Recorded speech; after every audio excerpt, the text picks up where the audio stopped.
Hi, everybody. My name is Greg Katz, and welcome to Tuesday's edition of WeAreSC.com's Inside the Trojans Huddle, where we tell it like it is.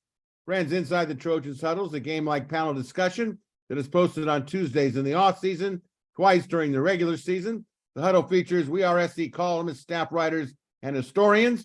We first start off with the pregame show, where we introduce our panel members for this edition of Inside the Trojans Huddle, and then give you the latest USC football news.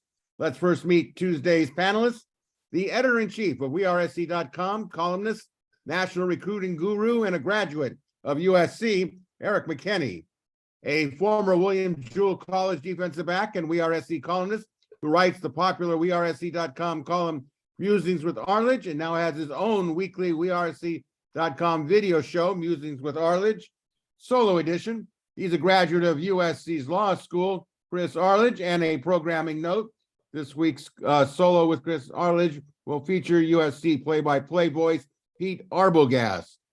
And finally, a weekly WeAreSC columnist who writes Fridays the Obvious and Not So Obvious, IMHO Sunday, and is an active member of the Football Writers Association of America, your moderator and producer of Inside the Trojans Huddle, Greg Katz. Before we kick off this Tuesday's edition of Inside the Trojans Huddle, a bit of a recap of USC football news. After opening training camp last Friday and continuing through this past weekend, Trojans returned to practice for two 6 a.m. practices on Wednesday and Thursday, respectively, and a 6:30 a.m. practice on Friday. And if you haven't heard, at Trojans Media Day, offensive line coach Josh Henson announced that junior offensive lineman Jonah Monheim will begin training camp at left tackle, and Mike Targwin, the Florida transfer, will work at right tackle to begin training camp. In recruiting news, it was disappointing to learn that Modesto, California offensive tackle Manesi Titi has decommitted from the Trojans, the class of 2024, and committed to Florida State. And in Pac-12 news, SC and UCLA are not the only people leaving the conference after this season and heading to the Big Ten, at least. There is now news that Colorado officially has announced last week that they too are leaving, but they're moving to the Big 12 conference. Folks, a reminder that recruiting division of WeAreSC.com, headed by Scott Schrader and assisted by Marshall Levinson, can be read daily during the week for our premium subscribers. And don't forget to watch the new Monday WeAreSC.com video recruiting roundup show with Scott Schrader and host Dylan Brazier. Friends, Inside the Trojans Huddle greatly appreciates your viewer and listenership. We strongly encourage those of you watching on sites like YouTube to click on the like and subscriber buttons. It's greatly valued, appreciated, and it's free. You can also listen to Inside the Trojans Huddle on many available podcast sites. And a reminder, WeAreSC.com is offering all WeAreSC premium content for $9.99 monthly or $99.99 for a full 1-year subscription. You don't want to miss this site that really does tell it like it is and shoot straight with USC and college football fans. And with that, let's kick this baby off.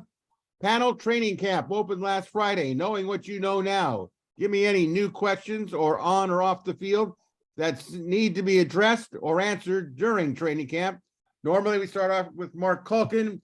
He is ill under the weather this week. We expect to see him back next week, but we'll go with the editor-in-chief of WeAreSC.com, Erik McKinney. What should we know?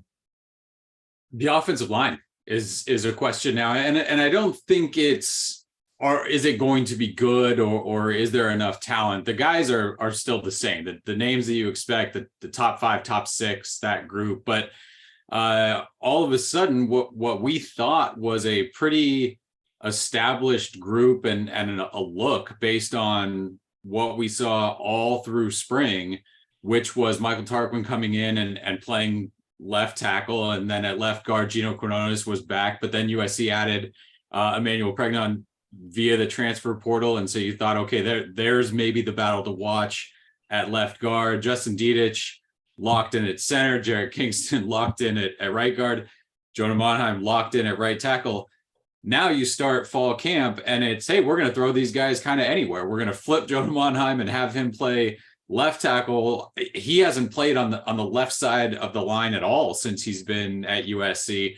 Tarquin flips over to right. Josh Henson talks about we're going to have guys playing on the left side, playing on the right side, taking a look at all these different things.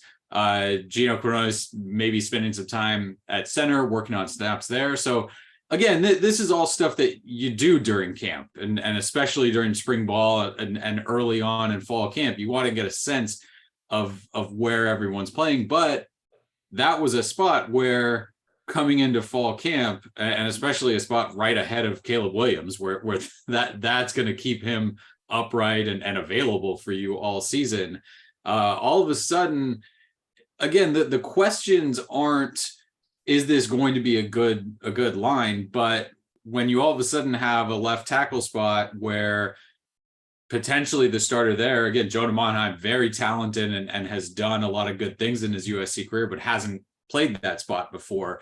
How do the guards shake out? How do the tackles shake out? Those are questions that I didn't have kind of at the top of the list coming into fall camp, and now are there. And there's, if Chris wants to get into defensive stuff, I'll list everything in the defense, but that's stuff that we had kind of coming into fall camp. This was a new one that popped up for me.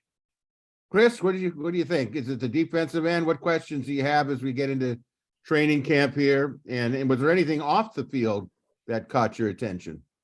You mean other than the fact that that we're still getting decommitments? No. Eric's right. The left tackle spot is the interesting one. I mean, Jonah Monheim is a really good football player, and I'm sure he'll do fine there. But if they thought Monheim was the answer at left tackle, you'd think they would have tried him out there during the spring, right? They've known him for years. And so the fact that they didn't see him as the answer at left tackle, they saw Michael Tarquin there, and now they flipped him. I don't know what to make of that. Here's what I think. I think you have a pretty good offensive line with a chance to be a lot better than pretty good.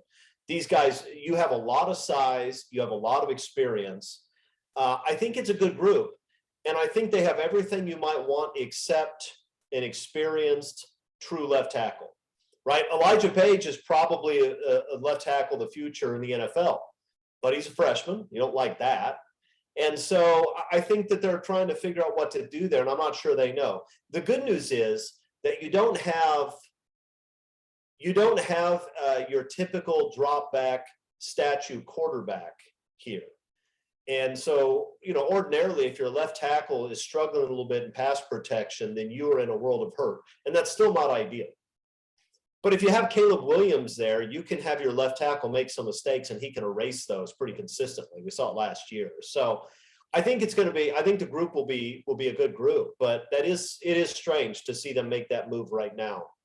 The other thing I would say is Anthony Lucas really going to be a stand-up rusher? It looks like they still have him there. I didn't expect that. I thought that if they found some bodies that they thought could produce at that spot, that they would have him with his hand in the dirt. If you're going to have 3 defensive linemen, you want to have at least 5, maybe 6 guys that could put their hand in the dirt and really beat blockers one-on-one. I thought he was going to be one of those guys, especially with the numbers they have there, and athletes, right? I mean, I don't know what kind of football player Jamil Muhammad will be or Romello Height. They're good athletes. You got 2 freshmen that look like they're budding superstars. They're freshmen. I don't know how, I don't know when Sam Green and Braylon Shelby will be ready to step in at this level and dominate. Maybe they'll be ready by midseason. I don't know. But you got just a bunch of bodies at that spot now. A bunch of bodies, guys that can move and have size, right? Impressive bodies. And I didn't think that they were still going to need Anthony Lucas there. Maybe they won't, right? Maybe they'll think those other guys can get it done and they'll move him down inside, or maybe he'll bounce around a little bit like Thule did last year. But I'm a little bit surprised that he's still standing up. He seems too big to be playing that spot to me. So those are the 2 questions in my mind. Yeah, I'm going to agree with you. My feeling is the tackle situation was kind of interesting, and you guys have already touched on it nicely. I too was, when I saw Anthony Lucas at Thursday's media day, he's really big, which isn't a problem, of course. But I asked myself, he may start off as a rush end, but at some point, will he end up being inside at some point? He's really big. He's really big. In fact, they're all pretty big, to be honest with you. It's a bigger team than I actually thought it was going to look like when I saw him in person. I think that and I know how John Nua, the defensive line coach, was really high on Sam Green. He was saying, I tell you, the one thing that surprised me, to be honest with you, was that Corey Foreman did not show up for the Thursday media day. And there wasn't a great deal of noise said about it, but I know that Nua kind of, somebody mentioned Foreman, and he was kind of a smile on his face.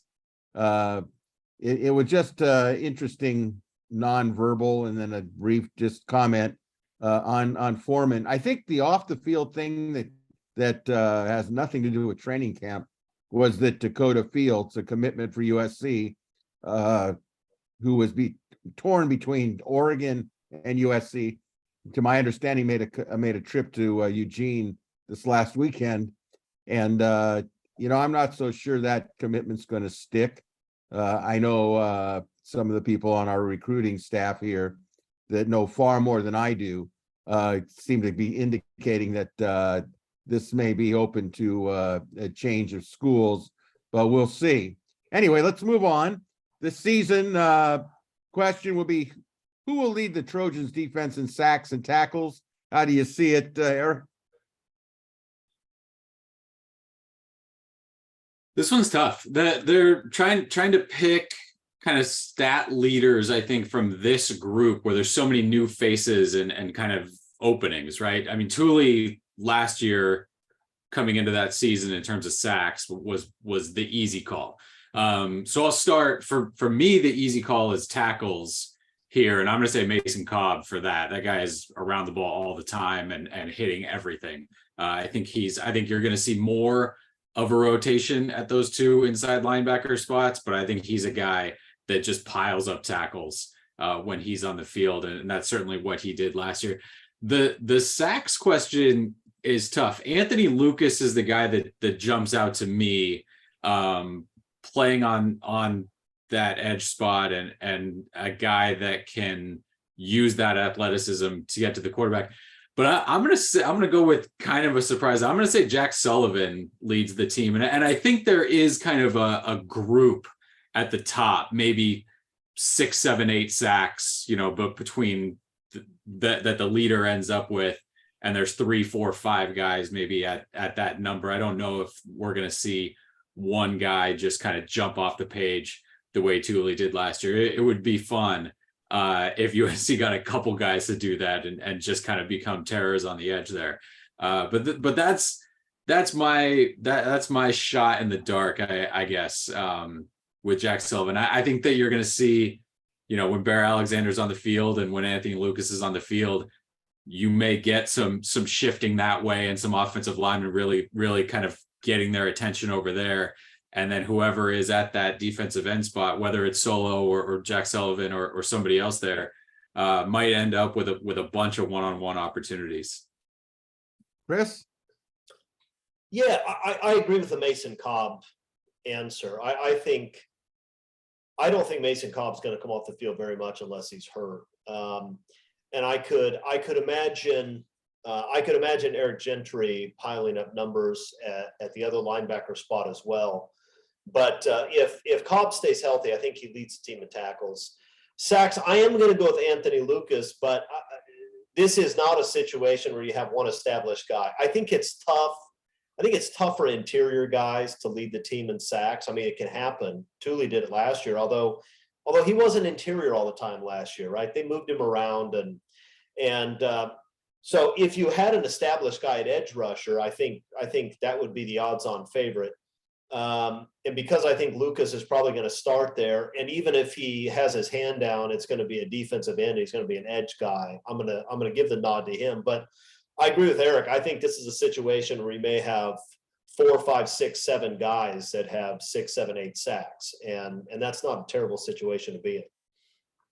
Well, I'm going to agree with both of you. I think that it's going to be Mason Cobb. It's going to lead the team in tackles. It's inevitable. As far as sacks, I just cannot get out of my mind watching Bear Alexander in the national championship game and how he got in there and was sacking people left and right. I think he's going to lead this team in sacks. He just is so powerful. I guess, going back to our original question, what stood out, I was disappointed that apparently he's got some soft tissue injury and is limited in what he can do. Hopefully, because we don't know basically what the status is because of the rules, and we understand that we play by the rules. But I think that Bear Alexander, to me, if he's in there long enough, is really going to be a handful. All right, so let's move across the line of scrimmage. Who's going to lead the Trojans offense in rushing and pass receptions, and a third component, overall touchdowns, Eric? If Marshawn Lloyd is healthy all year long, I think he's the leader in rushing. I also think he's going to be the leader in overall touchdowns too. Kyle McDonald talked about his ability at the goal line, and if he's the short yardage guy, because Caleb Williams, I'm not giving him credit for touchdown passes. Caleb Williams may end up leading the team in rushing touchdowns this year again, I think. So yeah, I think Lloyd's the guy for both of those. For receptions, I may let the two of you pick and take the field. Don't cop out on us. I'll go with Dorian Singer as the leader there. I am curious. Jordan Addison was so good right at the line of scrimmage, right? He could catch so many just quick throws, screens, all of that kind of stuff. I'm curious to see if Dorian Singer can do some of that, and if he's quick enough and shifty enough to get open in that kind of 2 to 5 yard window. We know he can get down the field. We know he's a terror along the sideline against coverage going up to get balls. He can make those catches. I don't know if you're going to give him 12 of those a game. So if he can do that, if he can do some of the short stuff, the short quick stuff, I think he has a chance to do that. But again, if you let me pick 5 guys, I still might not get the right one, just because there are so many options, I think, for that answer. Chris? Yeah, I think I agree with everything Eric said, which is disappointing because it's going to be boring if we can't argue a little bit. Marshawn Lloyd, Eric already mentioned it. If he stays healthy, he's going to lead the team in rushing and touchdowns. He has a skill set that none of the other experienced backs on the team have. He's a powerful guy, but he's also faster and more elusive than Jones or Barlow. And so I think he's going to get the bulk of the touches if he can stay healthy. The 2 freshmen are talented, but they're true freshmen. They're not physically mature the way Lloyd is. So Lloyd's the guy there, as long as he doesn't get hurt. But he's had injury problems in the past. So who knows? I do think Dorian Singer will lead in receptions, but this is not a group where you have one guy head and shoulders above everybody else. You're going to have 6 guys that would all start at just about any other Pac-12 school. And last year, I think there were 4 receivers on the team that had at least 600 yards yards receiving. I could imagine that number being 6 this year. Singer is going to step in and be your number 1, kind of. The other 3 guys who were returning all had over 600 yards receiving. Those guys are all going to catch a bunch of balls, and the 2 true freshmen are going to play a lot, because how can they not? If you have the speed and elusiveness that Zach Branch has, or if you are 6'6" with the arms of an NBA power forward and you're as fast as Deuce Robinson is, how do you keep those guys off the field? Those guys are going to play. And wide receiver is a position where you can play as a true freshman very easily. It is not hard to step in as a true freshman wideout.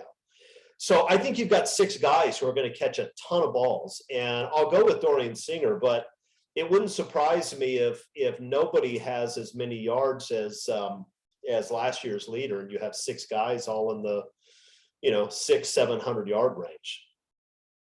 Yeah, I think, the thing that was amazing about this rushing question is when I was there on Thursday, I was really impressed at the physical size of Marshawn Lloyd. He is built. I mean, he's got some guns on that dude. And I just kind of looked at him and said, this does not look like it was like a miniature Ricky Bell. I know people hate it when I go back in time, but just consider my age. He's really built. The funny thing about is in conversation with him, he says that, he's likes to be elusive, the jelly leg, the whole other business, but he says he's not afraid to run over somebody.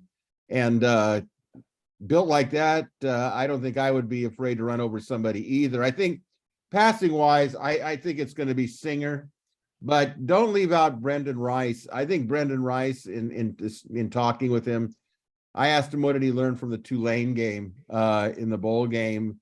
He says it was just a real confidence builder.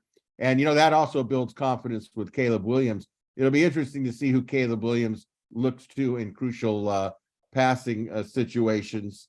So, I'm going to go with him. And overall touchdowns, I just think it's going to be Singer.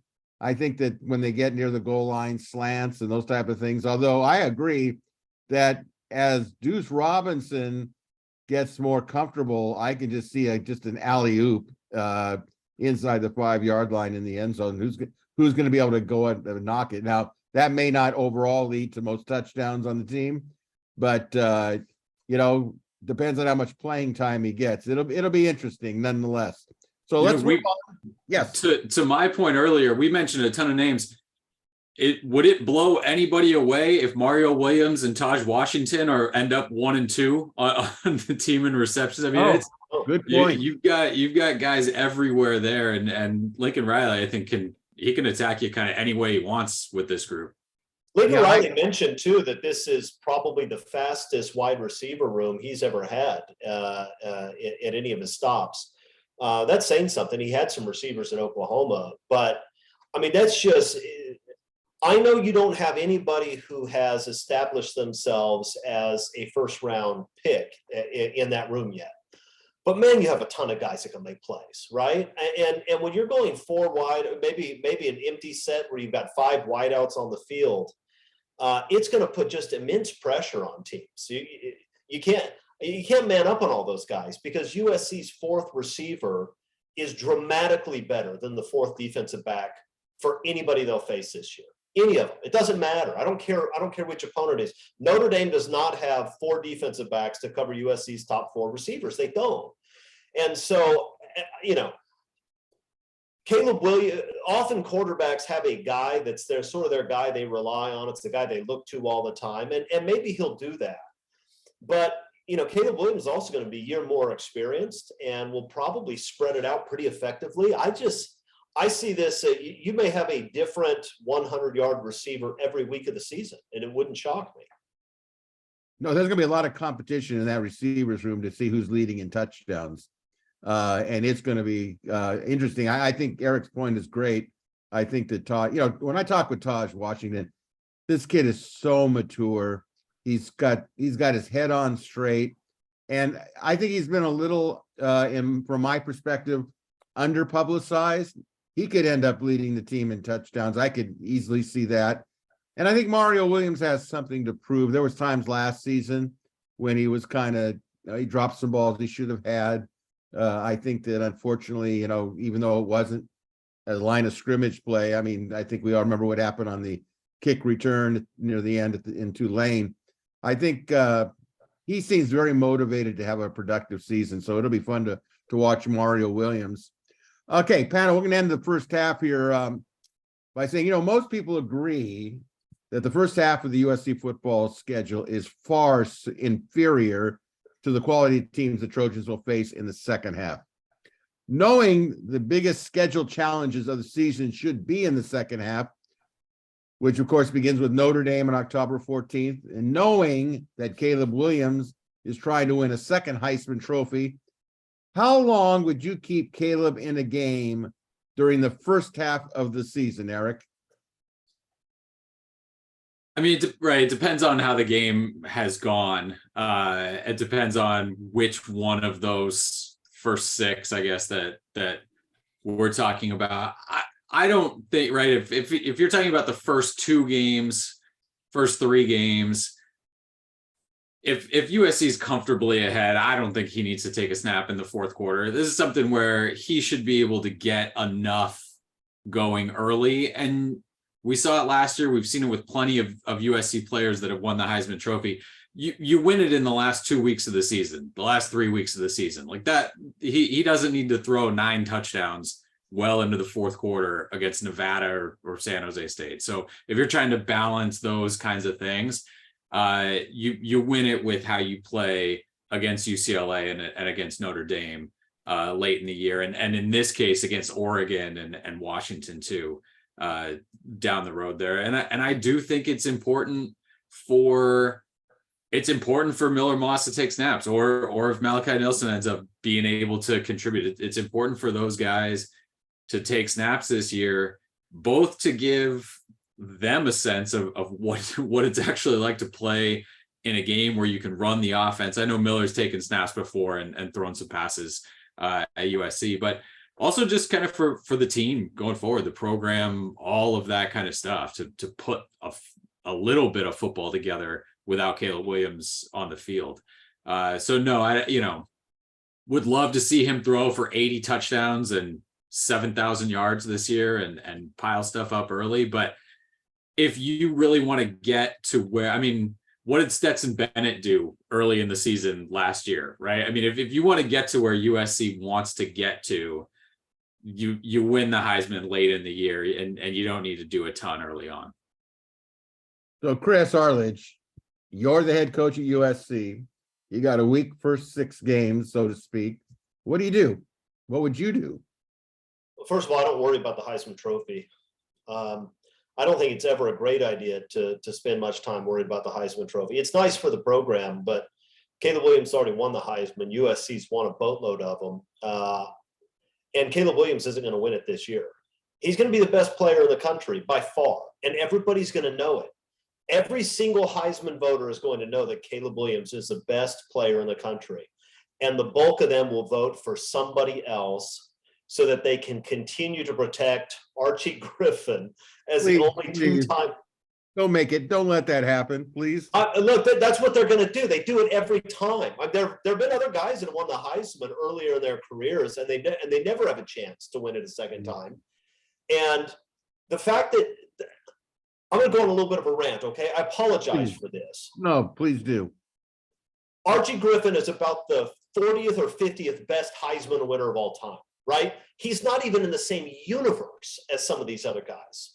Right? Even if you're just looking at running backs, would anybody take him over Barry Sanders or OJ or Bo Jackson? I mean, come on. It's absurd that this guy wins it twice, and now nobody wants there to be a second Heisman winner. Caleb Williams is easily the best player in the country. Caleb Williams is the 7th best player in the country if you include NFL teams. He is unbelievable, and everybody knows it. He's still not going to win the Heisman. Don't worry about winning the Heisman. It's not going to happen. It's a joke at this point for returning Heisman winners. And the reality is USC needs to build depth. You can't get an injury when you're up 30 against Stanford, right? That's stupid. And you also need to build depth. USC next year opens with LSU. They play Michigan, Notre Dame, Penn State, and Wisconsin. The backups on this team need to get on the field. And they need to play. I'm not just talking about Malachi Nelson and Miller Moss. I'm talking about all of these younger guys. You have to get them reps. It's completely different what happens in practice and what happens when you actually get on the field in front of people in a real game, and you have to get them reps. I don't care about the Heisman. The defense better do its job so that Lincoln Riley can actually pull starters out of the game, because the offense is going to score 50 in all 6 of those games. And we should not be in a position where one of those crappy teams has 38 in the fourth quarter, so he actually has to leave the starters in, right? That is ridiculous. Every single one of those games should be a beatdown, and the fourth quarter should be entirely backups on both sides of the ball so we can build some depth. That's what it has to be. Don't worry about the Heisman. All right. Well, I'm going to just underscore what you said a little bit. I appreciated the rant. I saw Archie Griffin play twice against SC in the Rose Bowl. That was ridiculous. Anthony Davis should have won one of those years. I'm sorry. I'm going back in time. I know that, but Caleb Williams should win the Heisman Trophy. I think he will win the Heisman Trophy. And I'll tell you why, because not only is he the best player, as you pointed out, Chris, but there is a charisma to him. And Archie Griffin actually had it too. Archie Griffin is a great guy. And that has a lot to do when you're straddling the line as a voter. And Caleb Williams does all those things just by his own personality, helping people less fortunate, mental health, the whole thing. If someone's going to be a two-time winner, he's certainly deserving of it if he plays up to the potential that we know that he has. Now, my feeling is with Caleb is he plays 3 quarters for all the games in the first 6 games. Hopefully SC's blown it out so that he can leave in the third quarter.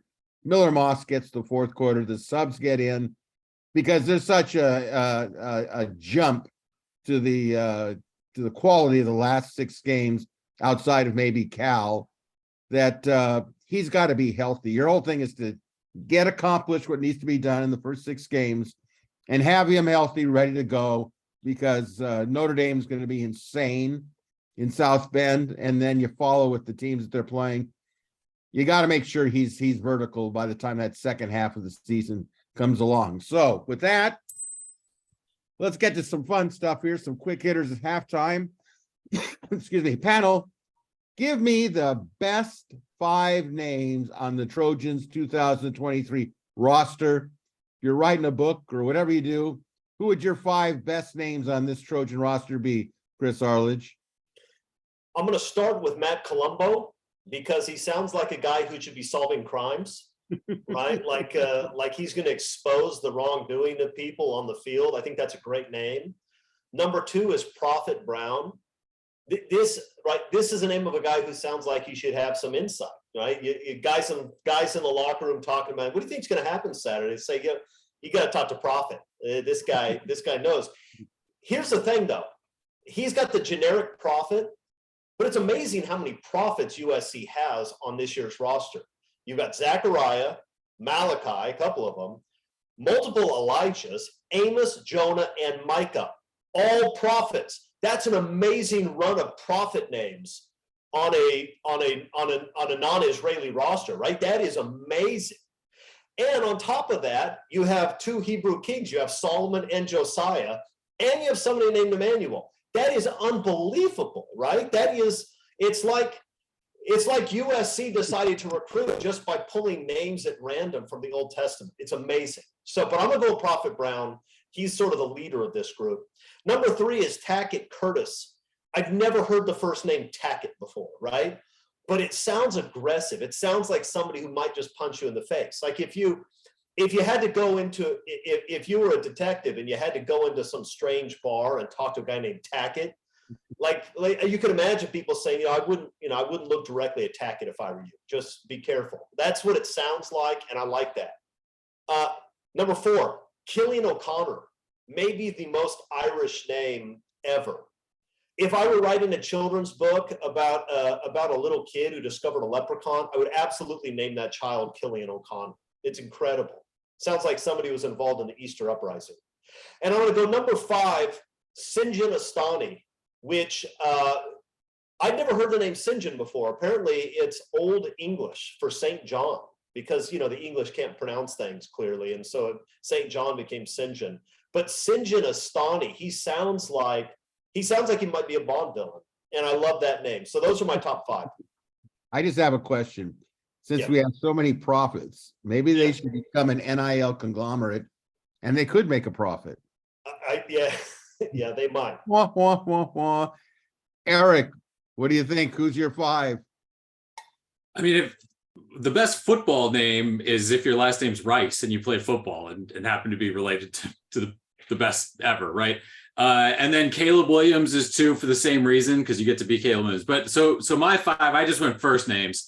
Deuce, Jude, Tackett is also on my list, Rajon, and then I know it's not his real name, but Bear Alexander. To be a defensive lineman named Bear is that is one of those things where the other team, if they don't know anything about you, they see your name on the opposing depth chart, and it's like I don't want to line up against that guy.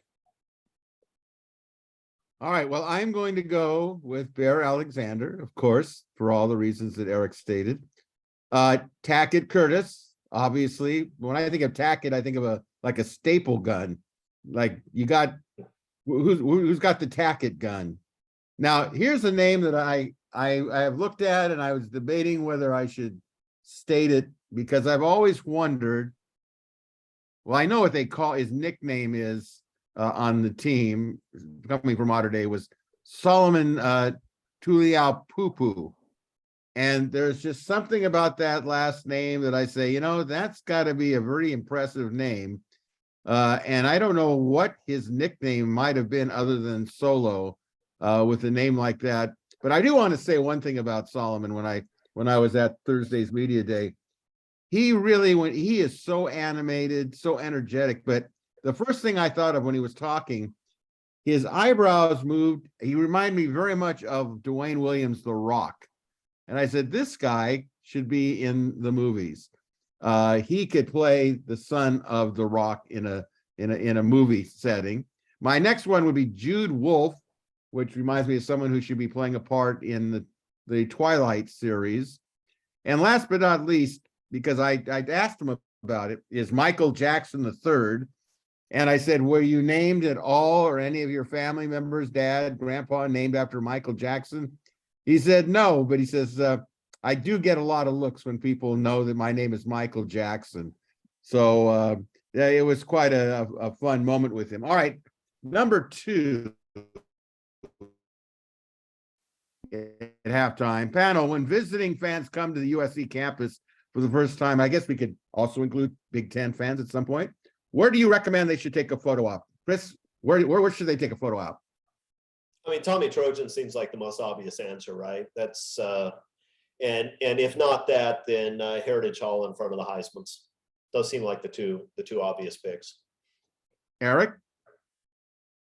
Yeah, I mean that covers campus. I think you get over to the Coliseum and the headless statues and the peristyle and a shot there too is worth going and taking.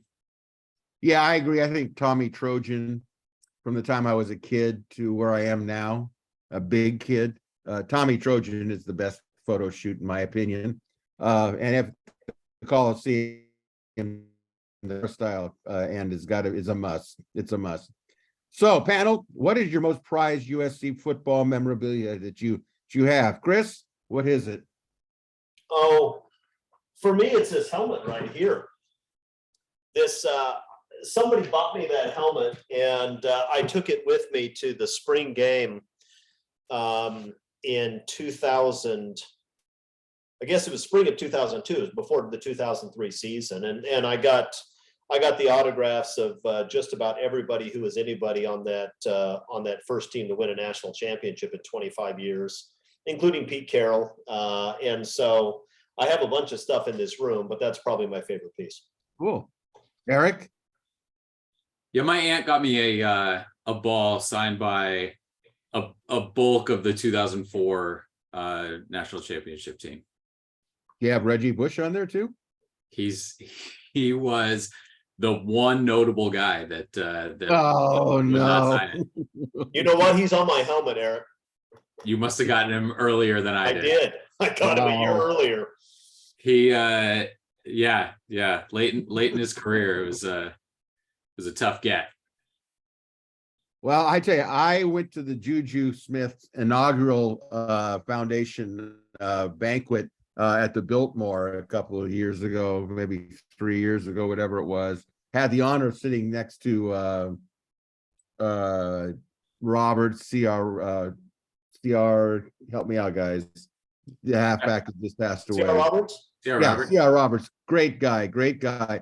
So I was sitting there and I'm just going, I'm looking at these helmets that they have, on the on the table, and I said, I think I'd like one of those, but I did buy the helmet. It had Anthony Munoz's autograph.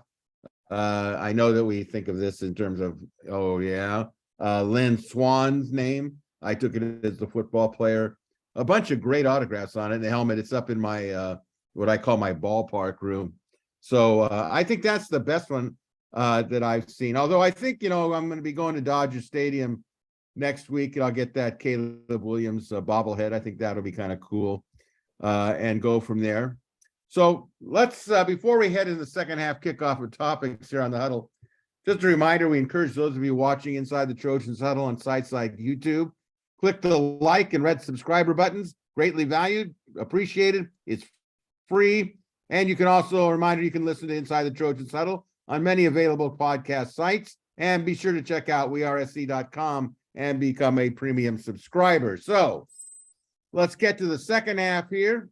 Panel, as mentioned in the opening, Colorado has officially announced it's leaving the Pac-12 for the Big 12 following the 2023-24 sports season. Is this truly the beginning of the end for the Pac-12 as we know it? And which current Pac-12 school do you think will be the next to leave after Colorado exits the Pac-12? Eric? I mean, Colorado wasn't the beginning of the end. USC and UCLA leaving, if it keeps going this way, that's what did it. It's difficult to say exactly at this point kind of what is going to happen. It sure feels like momentum is against the Pac-12 right now. And it felt like that when George Kliavkoff had to stand up there at Pac-12 Media Day and announce there's no media rights deal, and it's sure nothing has even sort of leaked out that, it might be a good thing, eventually. He tried to spin it that way, but Colorado jumping that quickly after that with the clear push being that that's not there right now. I imagine that's got a lot of people pretty nervous. I know Arizona, Utah, Arizona State, the other four corner schools kind of get lumped in as potentially maybe going to the Big 12.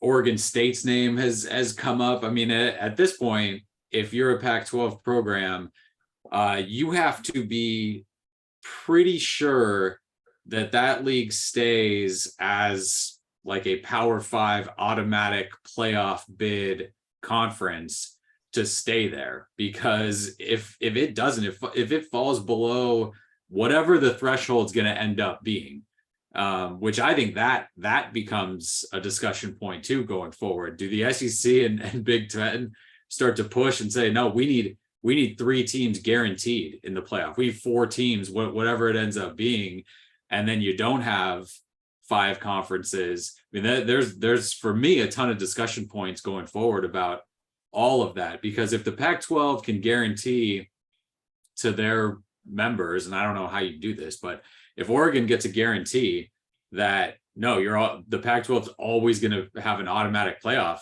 team, then I don't know if there's a real reason for a program like that can kind of supplement itself and have almost a walk into the playoff every year to jump. But if it's not, and schools like that, Washington, Oregon, start really actively trying to get out of there, which who knows, maybe that has been the case already, then you figure they'll find a spot at some point. But no, you hear plenty about the Big Ten is set. No, the Big Ten is still looking. I mean, there's so much out there. All you know is that when the Pac-12, whenever this ends, it's going to be a much weaker conference than what it was a year ago and what it is right now this year. Chris, your take?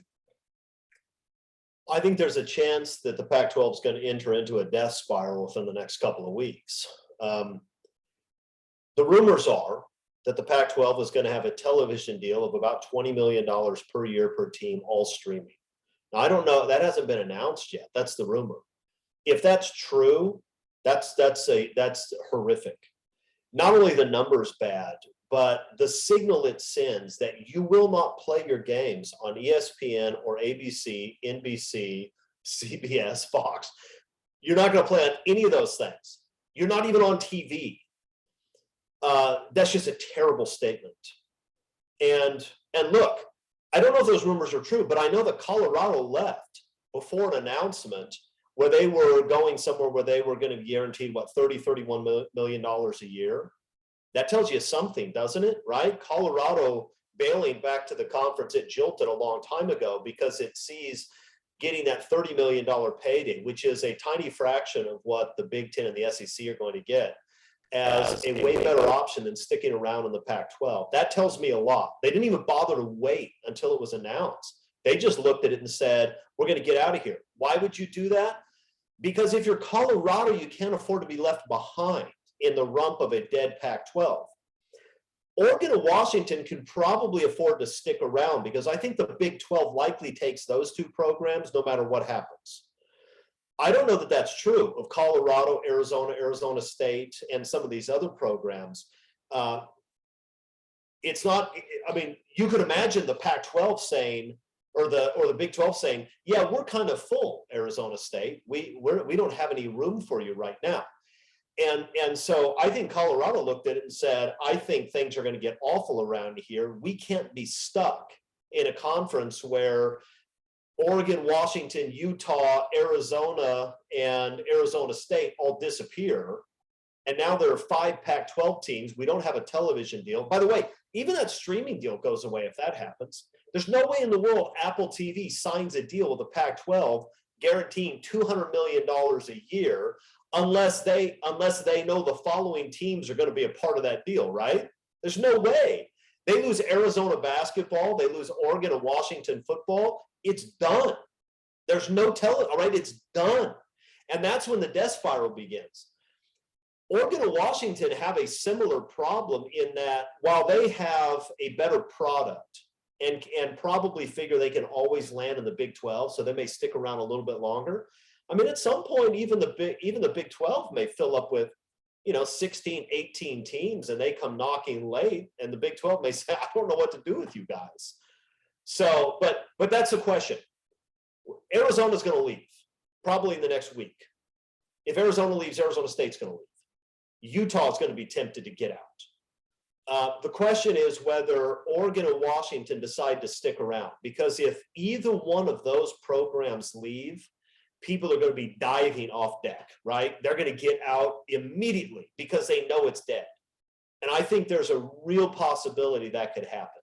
The only thing that will hold off the death spiral is if Oregon and Washington stick around because they still hope the Big Ten will come call them, right? They don't want to join the Big 12 if they have a shot at the Big Ten. And there, as Eric pointed out, there are all kinds of rumors. I suspect they're not going to get a Big Ten invite because the Big Ten would have invited them already if they really wanted them. But that's just a guess. If they think they can get the Big Ten, they're going to hang out and see what happens, because that is, that's the golden ticket. But once it's clear they're not going to get in the Big Ten, I think they jump to the Big 12 and the whole house of cards comes falling down. Yeah, I think that, there's a lot of layers to this. I think when you look at Washington and Oregon, their best fit would be in the Big Ten. SC and UCLA do not want both of those schools in the Big Ten for obvious recruiting reasons and so on and so forth. And so they're kind of stuck. I think Oregon would be more than happy just to be able to get into the playoffs every year. Kind of be like what UNLV was under Jerry Tarkanian when that was the Big West Conference. It held up all the other schools like University of Pacific and Long Beach State and so on, et cetera. I think they're just happy to be out there as the entity of Oregon. Washington, I think, has a lot more feeling about where they are. I think the next school that's going to leave, in my opinion, depending on that contract, is going to be Arizona. I think Utah is on the record as saying, we're solid, but I can tell you, solid means very little when you're the only one left in town. And I think Utah could be the one that is caught in the end of where are we going to go, and I think it's going to be the Big 12. But this whole Pac-10, Pac-12 thing is just a major disaster which transitions into the next question. Although USC, UCLA, or Colorado will obviously not be in the Pac-12 following this season, what schools do you think will be added to the Pac-12 ASAP, Erik? Well, the way we're talking, there's no conference to add anything to. But if we're saying that those teams leave, this stays structured, and you bring teams in, right? SMU and San Diego State have been the two programs talked about forever as being additions. UNLV makes a ton of sense to me. If you're going to try to put everything there in Las Vegas, that's a program where it should be attractive if they're on a much bigger stage, and it has the location and all of that. So, I mean, those are the three that kind of come to mind. But you see these maps of the United States, and the logos of each school are placed in location, and the grouping in the Southeast and even parts of the Midwest, but that whole chunk from Nebraska east, basically. And then you look at how many schools there are just in the Western states, and there are none. There are no teams to put multiple conferences together. When you take Colorado out, when you take USC out, when you take UCLA out, there aren't a lot of options unless you have a kind of West Virginia to the Big 12 issue, where you're having teams from, I mean, it's the issue USC is going to face going to the Big 10, right? Does the Pac-12 want to bring schools 3 time zones over and have that group make up half of your conference potentially? It's slim pickings when you're talking, and especially right when you're replacing the 2 biggest programs in your conference. Chris? The Pac-12 may add some teams. They're not going to add anybody of significance. They can't at this point. I don't think they can even add San Diego State. I mean, San Diego State was going to go to the Pac-12, then they changed their mind. They're now looking at a $34 million exit fee to join a conference that may have a $20 million per year TV deal. That doesn't make any sense. They're not going. Could you get SMU to come over? I'm sure they would, but SMU is completely irrelevant. I mean, I live in Dallas. It's a nice campus, and they've had some good teams in the past, you know, back when they were giving away cars and bags of money in the old days. They had some. That's just proof of concept that they could succeed now, right? That's right. They were ahead of their time. Except they can't now because I'm not sure they're going to be able to outbid everybody else now. But I mean, Dallas is a 2:30, 2:45 flight. I do it all the time, back and forth. It's pretty simple. So adding SMU is not a problem. The thing is, to what end? To what end? SMU doesn't put eyeballs on television. They don't fill up that little stadium of theirs. It's a small school, and it's a small school in a state that loves football but doesn't love SMU football. I mean, TCU is 30 miles away, maybe less. That's a much more impressive program. Texas A&M and Texas are a couple hours away. So is OU. I mean, SMU just doesn't move the needle. So the Pac-12 screwed this up. The Pac-12 should have landed Oklahoma and Texas years ago. And had they done that, the conference would be a super conference right now. USC and UCLA would not be in the Big Ten, and the Pac-12 would be in great shape. But they didn't.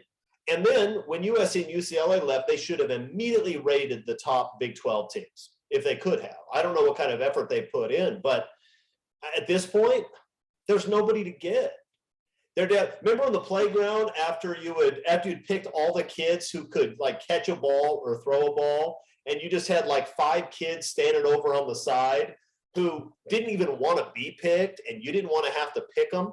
That's the Pac-12 right now. They've got like a bunch of kids that can't catch a ball, and they're going to trip and fall as soon as you try to put them out on the basketball court. It's going to be embarrassing. That's what the Pac-12 has. And by the way, Greg, you say Oregon may be happy to win to have an easy ride to the playoff. If it's Oregon and 7, 8, 9 complete non-entities, Oregon's not going to be in that position. There's no way in the world the Big Ten and the SEC are going to say, yes, the Pac-12 should get an automatic bid just like we do. They're not. Or if Washington leaves, if the Arizona schools leave, if Utah leaves and Oregon sticks around with SMU and San Diego State and Boise State and Occidental, there's no reason why anybody would say that's an automatic qualifier conference. It's the Mountain West is what it is. So I think it's just, this whole thing was handled so disastrously for the last 8-10 years, however long it's been, that there is no fixing it now. The best case scenario is that Oregon and Washington stick around. The Pac-12 isn't on TV, doesn't make any money, but one of those two teams has a right to go to the playoff and get smacked. And they will get smacked, because ultimately, how are you going to compete for talent when you're playing in that conference? You can't. Well, I tell you, I see it as a disaster. If it's like the mating of a dumpster fire with a clown car, it's just so bad. It's pathetic. I mean, having grown up the West Coast, there's pride in regions like the Southeast Conference. We want it more. The Pac-12, our Western region, the only school that really wanted it more was USC football. And it's demonstrated that. And we could say the same thing about UCLA basketball. They wanted it more. It meant something to them. But majority of the schools, Washington was a standard team, but Oregon, until Phil Knight, started sinking major dollars into it, was just Oregon. And my feeling is, as you look at, because you mentioned you live in the Dallas area, Chris, the truth is they're talking about maybe pairing up SMU and Rice. I go, Rice, really? That's the UCLA SC equivalent. I don't think so. They're just limited. I think if the Pac-12 doesn't get San Diego State into Southern California, think about this. And I just was kind of musing within myself. What's really going to be amazing is the transition of Southern California, assuming San Diego State doesn't enter the Pac-12 for a while. Southern California is going to be Big Ten country. And that's, you give a 3 or 4 years of settling into that mentality, the Pac-12 will never have a chance if that happens. As soon as those logo patches of Big Ten go on UCLA's jersey and SC's jersey, and it's really, I don't think there is an answer to it. I think the answer is we can become the Mountain West. Let's just bring in Hawaii. So I think we'll end this segment with a question that maybe he's just a victim of circumstances. But at this point in time, how would you rate the performance of Pac-12 Commissioner George Kliavkoff? Eric, what do you think of George at this point in time? It's a D-, I guess, only because it wasn't totally his fault. I mean, he inherited a mess. I mean, he inherited a sinking ship. What it feels like to me is that he completely underestimated the ruthlessness of the realignment and the just the absolute drive that money was in all of the negotiations and everything that's going on with college football now. It feels like he went into things with, everyone's going to sort of do this in good faith, and we're going to be able to always have our seat at the table, and the conference is always going to be okay. I mean, I don't know if anything in this has turned out worse than that comment he made last media day about, we're still shopping, or whatever it was, about kind of poaching Big 12 teams, and then to lose. I mean, then to kind of stand up there at this media day with we're not talking about any of that, or he did answer some kind of questions about that early, but then clearly tried to kind of keep that compartmentalized. That's not a thing. We're moving forward. Everyone's still here. And then days later for Colorado to do that, I mean, that's a spectacular blow up. in the span of 1 year. So no, he's done at this point nothing tangibly to help or to turn the trajectory around at all. But he also woke up in the middle of a lake floating on a mattress, right? Like that's the situation that he kind of walked into here when he picked it up. So you can't say that this is all his fault and he absolutely should have found an answer. But Lincoln Riley walked into a mess at USC and kind of found ways around it and did enough to where he got things going in the right way. I know it's not the same thing, and your hands are tied in different ways with contracts and things like that for Kliavkoff. But no, that, I mean, if the responsibility that he was saddled with was come in and help fix the conference and keep it where, you talk about kind of when you think about the Pac-12 historically, what you think about, get this back to there. I don't think that's happened. Chris, is this guy been a disaster or a victim of circumstances? There's no reason it can't be both. I mean, imagine that the Attica prison riot is in full swing, and then you bring in Barney Fife to oversee the prison's response. Here's the thing. The Pac-12 was a disaster long before Kliavkoff got here. We all know that. And what it turns out that by the time he showed up, the relationships between the conference schools had broken down so much that USC and UCLA felt willing to keep him in the dark and then cut his throat as they left without notice, right? And they're fans of other programs that are upset at USC and UCLA for doing that. They essentially stand in the way of the Pac-12 expanding, or so it goes. And Kliavkoff is doing everything he can to keep USC happy, because he knows if USC leaves, it's disaster. He also knows USC has all kinds of compelling reasons to leave.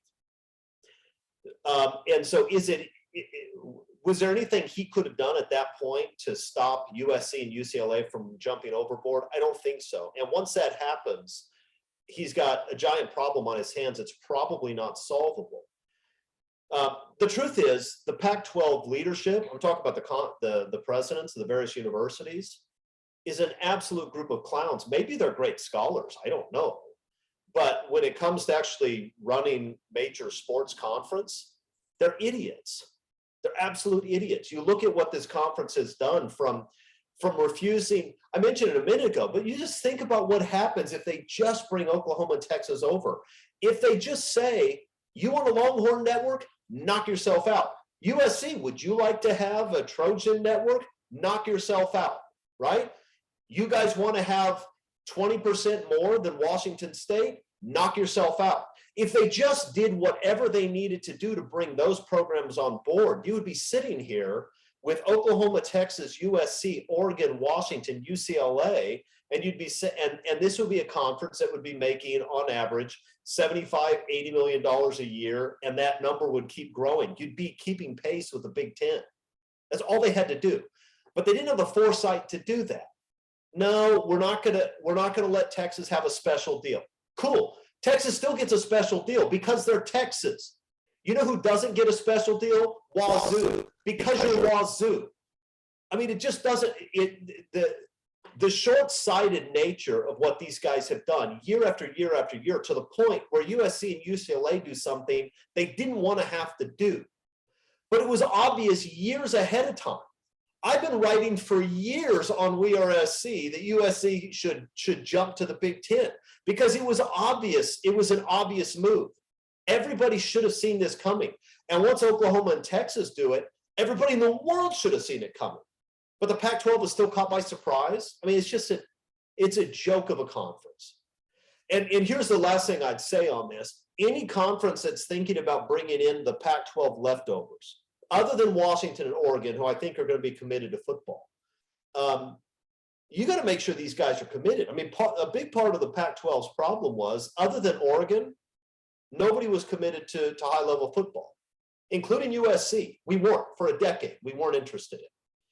And so It's sort of like NATO requires everybody to have at least 2% of GDP spent on defense, because you don't want to bring in somebody who's not going to carry their weight. If I'm bringing in Arizona State, I'm going to have a sit down with them and say, what are your plans for the future? What money are you going to put into your program? And how do I know you're not going to come over here and suck in $31 million and not put forth any effort like everybody's been doing in the Pac-12 for the last 15 years? I want to ask those questions because I don't trust any of those programs. Not a single one of them. They've all been a disaster, and now they have a giant grease fire they're all living in.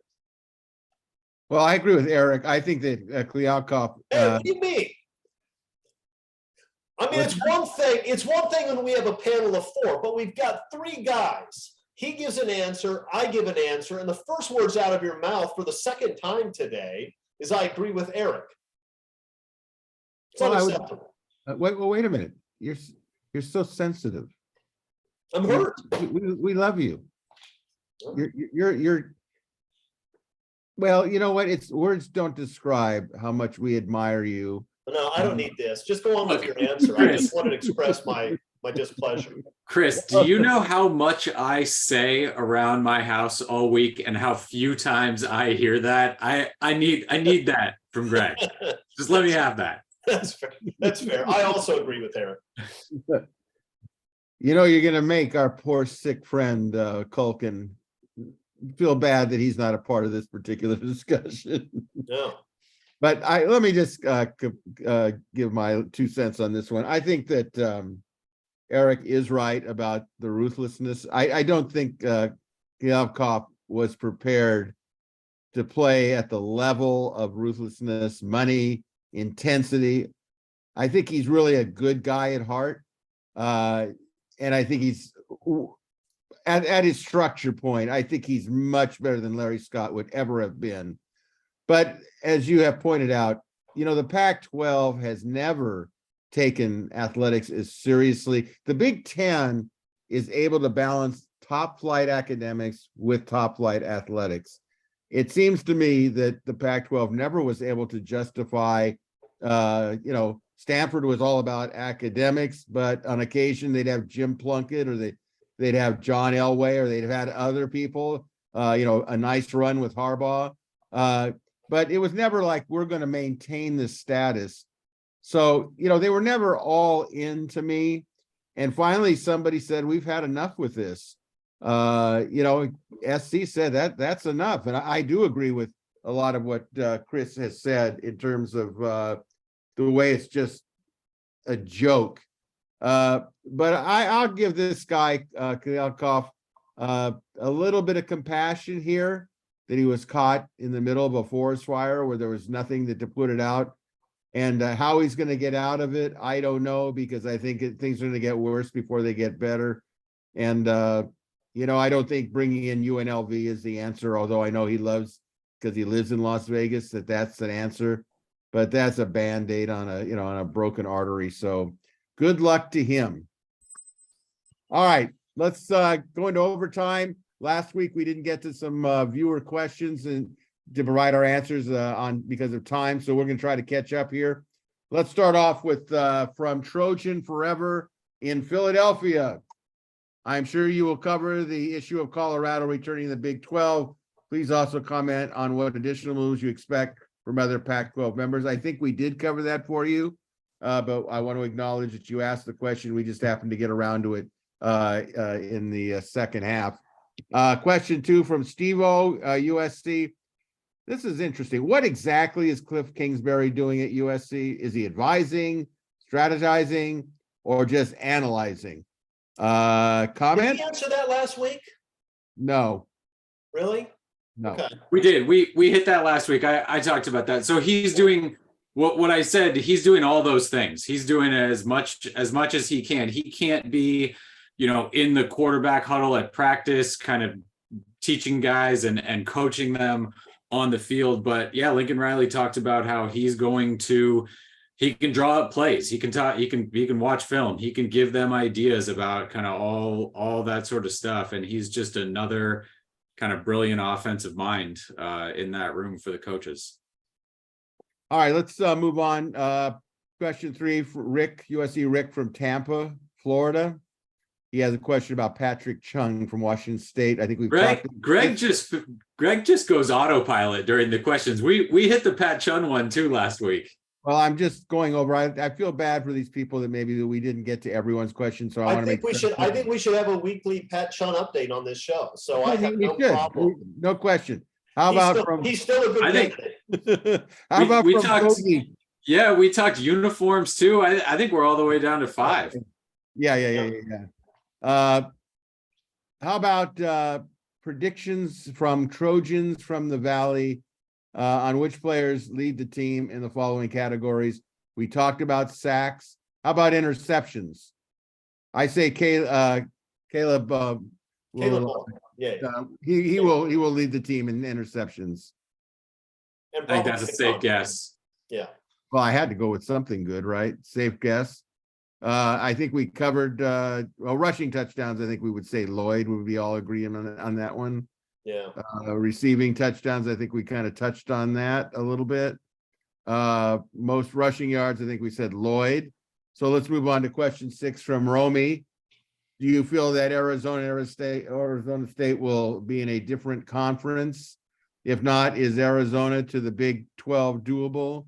If the Big 12 will consider 3 more teams, then yes to ASU, U of A, and Utah. I think we kind of covered this on our questions, but I will say that I think that Utah is one to keep an eye on to see exactly where they want to go. I think like SC and UCLA go together. I think Arizona and Arizona State want to stay in the same conference together. So I think that's gonna stay. How do you guys feel about that? Yeah, I mean, I don't really know many people in the athletic departments of those 2 schools, but the same driver that leads Arizona to decide they probably want to go to the Big 12 is going to factor in for Arizona State as well, right? I mean, they're also not going to want to stick around on a sinking ship and make a whole lot less money than Arizona. That doesn't make sense.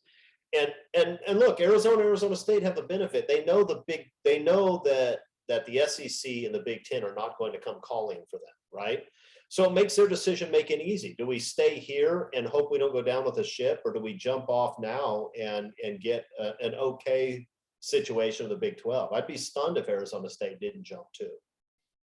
I think there would be some in-state pressure at all 3 of those pairings, right? Arizona State, Washington State, Oregon State to keep them together. I mean, we saw it with UCLA going, the Cal UCLA sort of dynamic popped up pretty quickly and was discussed a lot. I don't know if those are all exactly the same, kind of how they're all felt about each other, but Chris is right. People in the athletic department, if they're not going to care. I mean, if it's best for them to go somewhere else with someone or without someone, they're going to go whatever makes the most sense for them. So I think that, again, on the surface, Arizona and Arizona State would like to be in the same conference. You've seen a lot, the Texas A&M split, right? Where they stopped playing. There were a lot of people that really wanted that game back together. They're going to be in the same conference going forward. So not an issue. I'm sure Arizona and Arizona State fans would want to play each other. I feel like they'd want to just field a team at all. And so if it means not playing them and being able to keep your football program going, I'm sure that everyone would be okay with that, with them splitting up. I just wonder with Arizona and Arizona State, how much political pressure they'll have in that state to keep them both in the same conference, or can they? I don't know the answer to that, but it seems to me that Arizona and Arizona State are in an unusual position where they're roughly equals, right? In most of the time, that's not true. Washington and Washington State, not equals. Oregon State, Oklahoma State, right? Most of the time, Michigan State, most of the time the programs are not equals. But Arizona State do seem to be. Arizona has a stronger basketball program, but basketball doesn't make a lot of money anyway. Well, so the Big 12 has been talking about, right, potentially Gonzaga, potentially UConn. Yeah. I mean, for basketball. So if you can bring Arizona and one of those, all of a sudden your basketball, how you're looked at as a basketball conference goes way up.